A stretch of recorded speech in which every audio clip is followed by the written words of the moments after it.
हज़रत अली इज़्न अल्लाह के सुनहरी अक़वाल। हज़रत अली इज़्न अल्लाह ने फरमाया, सब्र दो तरह का होता है, एक इस चीज़ पर जिसे तुम नापसंद करते हो और दूसरा इस चीज़ से रुक जाना जिसे तुम पसंद करते हो, मगर वो गलत हो। यह कौल हमें सिखाता है कि सब्र सिर्फ मुसीबत बर्दाश्त करने का नाम नहीं, बल्कि अपनी ख्वाहिशात को काबू में रखना भी सब्र है।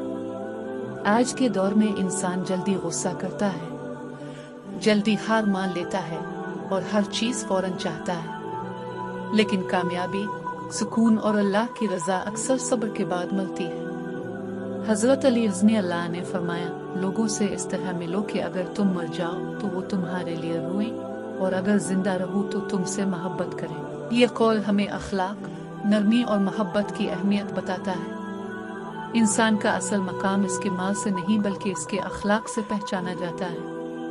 नर्म लहजा, सच्ची बात और अच्छा बर्ताव दिल जीत लेता है। एक और कौल है, खामोशी बेहतरीन जवाब है जब अल्फाज की कोई कीमत न रहे। हर बहस जीतना जरूरी नहीं होता, कभी खामोश रहना इंसान की ताकत होती है, कमजोरी नहीं। खामोशी बहुत सी लड़ाइयों को खत्म कर देती है और दिल को सुकून देती है। हजरत अली ने फरमाया, इल्म दौलत से बेहतर है क्योंकि इल्म तुम्हारी हिफाजत करता है, जबकि दौलत की हिफाजत तुम्हें करनी पड़ती है। यह कौल हमें इल्म की अजमत बताता है। माल खत्म हो सकता है, लेकिन इल्म इंसान के साथ रहता है और उसे इज्जत देता है।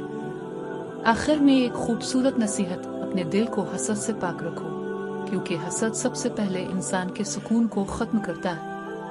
अल्लाह हमें हज़रत अली की हिकमत भरी नसीहतों पर अमल करने की तौफीक अता फरमाए, आमीन।